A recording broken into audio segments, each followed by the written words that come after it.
BBC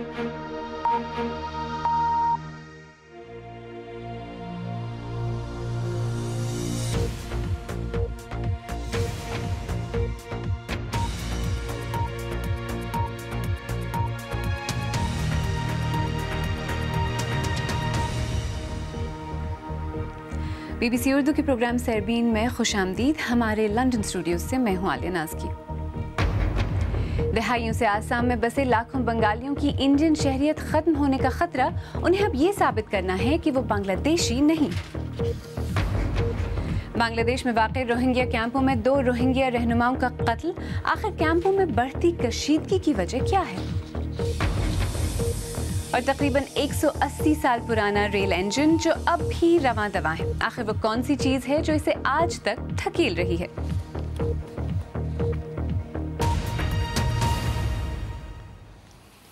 India की रियासत असम में गैर कानूनी बांग्लादेशी तारकीन वतन की शिनाख्त के लिए तमाम शहरियों की एक फहरिस्त तैयार की जा रही है।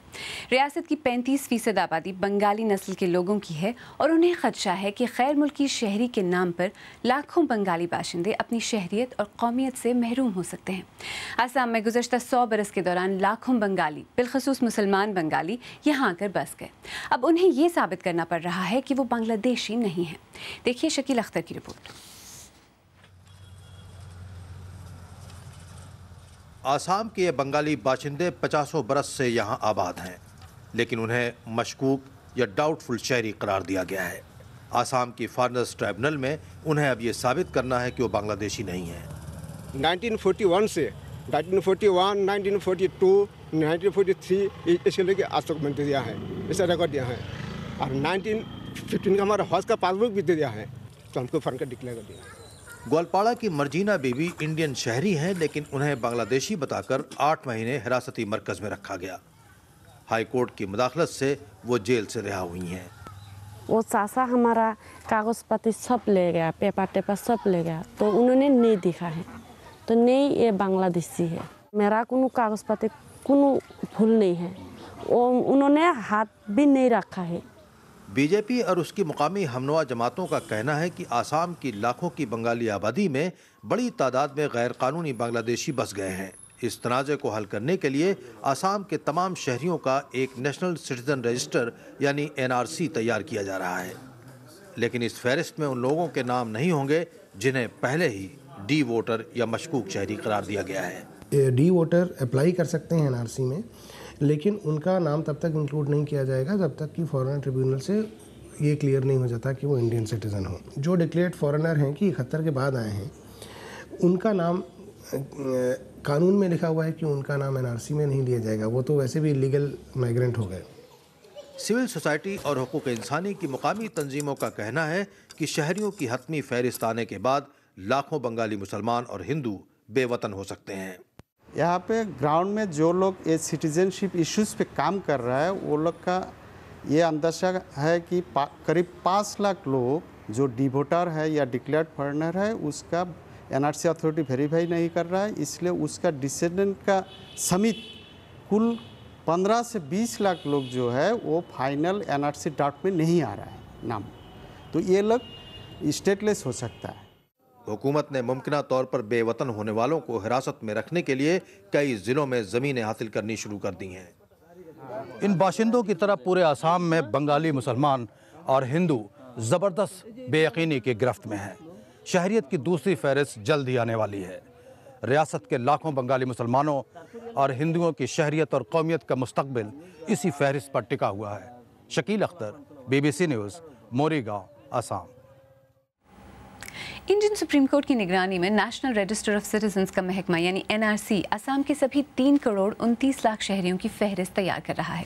तकरीबन 2 करोड़ शहरियों के नाम की पहली फहरिस्त जारी हो चुकी है। तमाम दस्तावेजात की जांच पड़ताल के बाद आखिरी फहरिस्त आइंदा मई तक जारी की जाएगी। हमारे साथी शकील अख्तर ने गुवाहाटी में रियासत के साबिक वज़ीर आला तरुण गोगोई से बात की और उनसे पहले यही पूछा कि लाखों लोगों के नाम पहले ही फहरिस्त से बाहर हैं, इससे तो शहरियत का बहुत बड़ा मसला पैदा हो जाएगा। हमारा आई 24 मार्च के बाद 71 उनको डिक्लेयर करेगा फॉरेन, और NRC हम लोग जो आज होगा वोटर लिस्ट, ये on the basis of the voter list of 71। लेकिन वो वेरीफाई तो नहीं कर रहे हैं डी वोटर्स को, करेगा और उनके बच्चों को भी नहीं कर रहे हैं। आज तो नहीं करेगा तो बाद में तो करने को होगा। लेकिन इससे तो लाखों लोग तो इमीडिएटली जो है वो फॉरेनर्स डिक्लेयर हो जाएंगे कि नहीं? तो नहीं, उसका नहीं, unless declared by foreign tribunal. NRC declare करने को नहीं सकते, डे में इंक्लूड करने को सकेगा, एक्सक्लूड अलग है, लेकिन they can not declare to be a voter, he must be an Indian citizen. ये वोटर लिस्ट कौन प्रिपेयर किया? Election commission. Election commission is a constitutional authority, NRC का authority is not a constitutional authority. But ये है कि BJP का ये agenda भी रहा है कि वो कहते रहे कि यहाँ पर 1 करोड़ के आसपास बांग्लादेशी सिटीजन्स हैं, और वो ये कहते रहे कि हम इन्हें बाहर करेंगे, तो उन्हें तो दिखाना भी होगा। नहीं देखा है, ठीक है, करिए। आज तो 3 साल हो गया, हम तो वही बोला, तो वही तो कर रहे हैं हम। क्या कर रहे हैं? आज तो 10 आदमी को नहीं भेजा, फर्स्ट तो रिपोर्ट करने को होगा और डिक्लेयर करिए। लेकिन ज़मीनें खरीदी जा रही हैं डिटेंशन सेंटर बनाने के तो लिए। जमीन आने से हो जाए क्या होगा? जमीन करने से नहीं होगा। First you declare, A the foreigners है। तो ये बताइए कि जो सेकंड और फाइनल लिस्ट जो आएगी एनआरसी की, इसमें क्या होगा? आप क्या थोड़ा तो ट्रबल क्रिएट करेगा, वो कर रहा है, लेकिन कितना दिन करेगा? देखिए, हाँ, जेन्युइन इंडियंस, जो जेन्युइन इंडियन सिटीजन है वो तो फाइट बैक करेगा, हम लोग भी फाइट बैक करें जेन्युइन के लिए। फॉरेनर के लिए हम कैसे करेंगे? बीजेपी जो है वो कहेगी ये विदेशी हैं, वो बोलने से होगा नहीं। आपको कहेगी आप देखिए that means rule of law नहीं होगा, ऐसा डेमोक्रेसी नहीं होगा। असम के साबिक वज़ीर आला तरुण गोगोई से शकील अख्तर ने बात की। और दूसरी तरफ बांग्लादेश से लाखों रोहिंग्या मुसलमानों को म्यांमार वापस भेजने की मुहिम तो शुरू नहीं हो सकी है, लेकिन पनाह गुज़ीन कैंपों में कशीदगी बढ़ती जा रही है। गुज़श्ता कुछ हफ्तों में 2 रोहिंग्या रहनुमाओं का कत्ल हो चुका है। बीबीसी के नामनिगार नितिन श्रीवास्तव ने बांग्लादेश के कॉक्स बाजार में इन हलाकतों का सबब जानने की कोशिश की। मोहम्मद उस्मान और उनके वालिद महीनों से इस मस्जिद में नमाज पढ़ते थे। उस दिन भी यूसुफ जलाल ने सुबह की अजान दी थी, लेकिन कुछ देर बाद इसी जगह चाकुओं से गोदकर उनका कत्ल कर दिया गया। मेरे भतीजों की हलाकत के बाद हम रखाइन से भाग आए थे। मेरे 60 साल वालिद बहुत शाइस्ता और मजहबी शख्स थे, जिनकी किसी से भी दुश्मनी नहीं थी। वो हमेशा अपने मुल्क वापस जाना चाहते थे। उनकी हलाकत के बाद से मेरी माँ ने एक लफ्ज़ नहीं बोला है, और हम सभी की जान को खतरा है। यूसुफ को क्यों मारा गया किसी को नहीं पता। आलमी इदारों के कारकुनों और मकामी लोगों ने हमें बताया कि रोहिंग्या कैंपों में म्यांमार के दिनों से चली आपसी रंजिशें या झगड़े यहाँ भी शुरू हो गए हैं। यूसुफ जलाल कैंप लीडर बन सकते थे। उनकी मौत से इलाके में सनसनी फैल गई, क्योंकि कुछ दिन पहले एक और कत्ल हुआ था। तकरीबन 20 अफराद मोटरसाइकिलों पर हमारे कैंप पहुंचे और मेरे वालिदैन पर गोली चलाने लगे। रोहिंग्या ज़बान बोलने वाले इन अफराद की एक गोली मेरी माँ के हाथ पर लगी, लेकिन मेरे वालिद के जिस्म पर कई गोलियां लगीं। कैंप लीडर होने के नाते मेरे वालिद इन पनाह गुज़ीनों की लिस्ट बना रहे थे जो बर्मा वापस जाना चाहते थे। मेरे वालिद की जान क्यों ली गई? कॉक्सेस बाजार इलाके में 7 लाख से भी ज्यादा रोहिंग्या पनाह गुज़ीन अलग अलग कैंपों में रह रहे हैं। किसी कैंप लीडर की इज्जत और ओहदा ज्यादा इसलिए होता है क्योंकि दुनिया भर से आने वाली मदद तक भी थोड़ी पहुंच बनी रहती है। शिकायतें बढ़ रही हैं। खाने के, रहने की छत के लिए पड़ोसियों में होने वाले झगड़े, रोजमर्रा कैंपों में आने वाली राहत सामग्री को लेकर आपस में खींचतान, कैंपों के बीच में नए गुटों का बन जाना। लेकिन शायद इस सबसे बड़ी वजह यह है कि यहाँ पर रहने वाले लाखों लोग बिना किसी काम के खाली बैठे हुए हैं। जैसे जैसे कैंपों का दायरा बढ़ा है, लोगों की ज़रूरतें और तरजीहात भी बढ़ी हैं। बांग्लादेश सरकार भी नए चैलेंजेस का सामना कर रही है।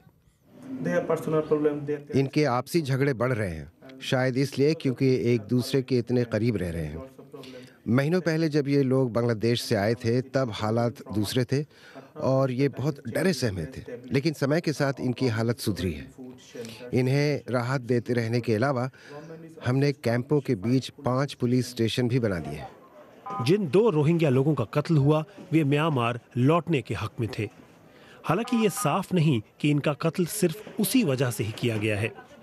बावजूद इसके कि म्यांमार की हुकूमत ने शुरुआत में कुछ इरादा दिखाया था, सच यही है कि इन रेफ्यूजीज के वापस लौटने का समझौता अभी तक टला हुआ है। जो यहाँ एक पराये देश में रह रहे हैं उनमें भी वहाँ लौटने की जल्दी नहीं दिखाई देती।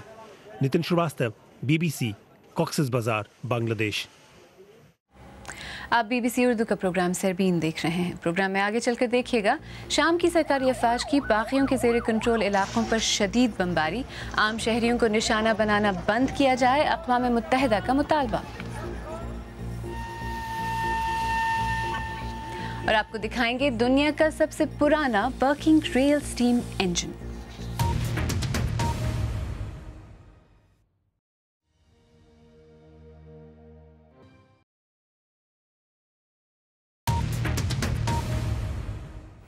BBC उर्दू के प्रोग्राम सरबीन में एक बार फिर खुशामदीद। मैं हूँ आलिया नाज़की।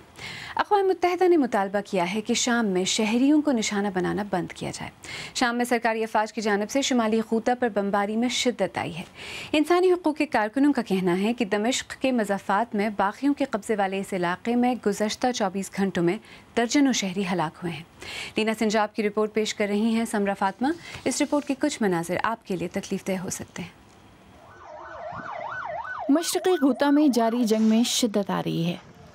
पीर को एक बार फिर सरकारी फ़ज़ाई हमले हुए, मज़ीद दर्जनों हलाकतें और सैकड़ों ज़ख्मी। हेमूदे में होने वाले हमले के बाद मलबे से लोगों को निकालने की आखिरी कोशिश की जा रही है। एक कारकुन का कहना था कि ये जहन्नुम है। उनका कहना है कि मुल्क में बागियों के आखिरी गढ़ मशरक़ी गूता में जंग आखिरी मराहिल में है। घर मलबे में तब्दील हो चुके हैं, अस्पतालों पर भी बमबारी हुई और बच्चे सहमे हुए हैं। इस लड़की ने रोते हुए कहा, मुझे मेरी माँ चाहिए, मुझे यहाँ से निकलना है। उनके घरों के नाम पर अब सिर्फ ये बचा है। गूता में रहने वाले लोगों का कहना है कि उन पर हमले में बैरल बम और ज़मीन से ज़मीन पर मार करने वाले मिसाइल का इस्तेमाल किया गया है।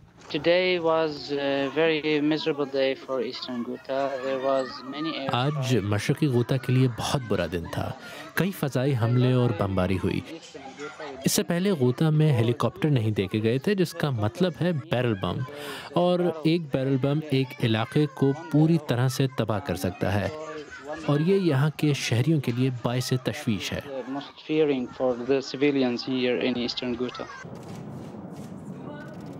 शामी हुकूमत और उसके रूसी इत्तेहादी इलाके से बागियों को निकाल बाहर करने का अज़्म कर चुके हैं ताकि दमिश्क का पूरा कंट्रोल वापस हासिल कर सकें। लेकिन जिस तरह एक ही दिन में इतनी हलाकतें हुई हैं, ये सवाल पैदा होता है कि आखिर किस कीमत पर। लीना सिंजाब की रिपोर्ट। बच्चों के लिए अक़वाम मुत्तहिदा के इदारे यूनिसेफ की एक नई रिपोर्ट में कहा गया है कि दुनिया में पाकिस्तान नौमौलूद बच्चों की अमवात के लिहाज से सबसे ख़तरनाक मुल्क है, जबकि इस फहरिस्त में शामिल 10 बदतरीन ममालिक में से 2 जनूबी एशिया और 8 अफ्रीका में सहराए सहारा के ज़ेरी इलाके में वाक़ हैं। बरतानिया में माहौलियाती कारकुनों ने हुकूमत से अपील की है कि समंदर में प्लास्टिक से होने वाली आलूदगी में इजाफे को रोकने के लिए मौजूदा आलमी क़वानीन को नाफिज किया जाए, ताकि इन क़वानीन के तहत दुनिया में सबसे ज़्यादा आलूदगी फैलाने वाले ममालिक चीन, इंडिया और इंडोनेशिया को आलमी अदालत इंसाफ में ले जाकर उनसे मुआवजे का मुतालबा किया जा सके। नाइजीरिया की फ़ौज ने शिद्दत पसंद तंजीम बोको हराम के रहनुमा अबू बकर शिकाओ के सर पर $8,000 का इनाम रखा है, लेकिन BBC को मालूम हुआ है कि हालिया ऑपरेशन में जिस वक्त फ़ौजी बोको हराम के कैंप के बहुत नज़दीक थे, तो ऐन हमले से पहले उन्हें वापस तलब कर लिया गया।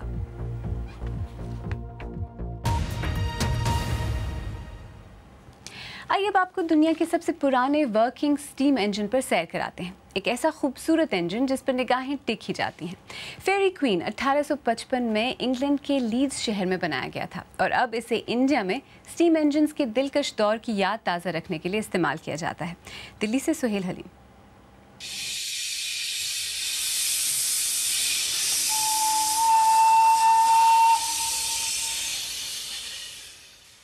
फेरी क्वीन का ये सफर आपको एक गुजरे हुए दौर में ले जाता है।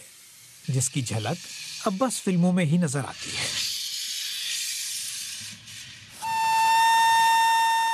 इंडिया में पहली ट्रेन 1851 में चली, पहली पैसेंजर ट्रेन 1853 में, और फेरी क्वीन का जन्म इसके सिर्फ 2 साल बाद हुआ। इसमें ड्राइवर की असली टेक्निक का पता लगता है। इसमें हमें स्टीम, पानी और कोल, इन चीज़ों को बैलेंस बना के चलना पड़ता है। ये बहुत अच्छा स्टीम लोकोमोटिव है और जैसे पानी में जहाज तैरता है उस तरह का अनुभव होता है जब ये स्टीम लोकोमोटिव चलता है। फेरी क्वीन को 1907 में रिटायर कर दिया गया था, लेकिन इसके हुस्न के किस्से आज भी मशहूर हैं।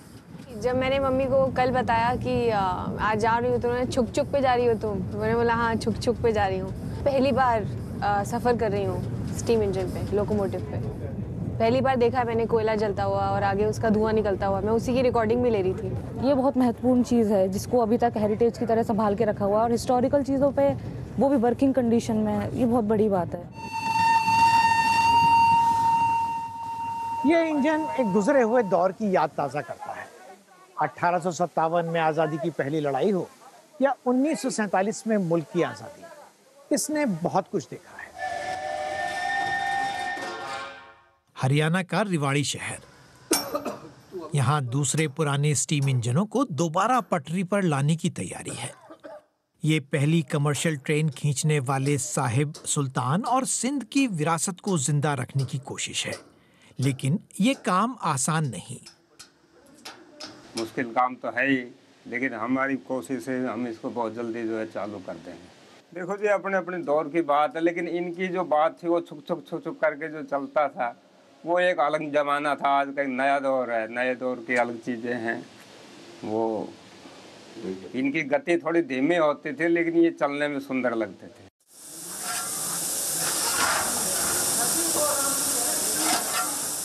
ये इंजन अपने नए सफ़र के लिए तैयार है, लेकिन ये आपको मुस्तकबिल की नहीं, माजी की सैर कराएंगे। इनकी रफ्तार भी अलग है और मंजिल भी। Suhail Haleem, BBC news, Rewari. अगर आप चाहें तो मुझसे और हमारी टीम के दीगर साथियों से ट्विटर पर भी रब्ता कर सकते हैं। मेरा ट्विटर हैंडल है @आलियानाज़की। इसके साथ ही सरबीन इख्तिताम को पहुंचा। प्रोग्राम में पेश होने वाले मौज़ूआत पर अगर आप अपने ख्यालात का इजहार करना चाहें तो फेसबुक और ट्विटर पर हमारे सफ़े हाजिर हैं। कल फिर हाजिर होंगे। आलियानाज़की को इजाज़त दीजिए।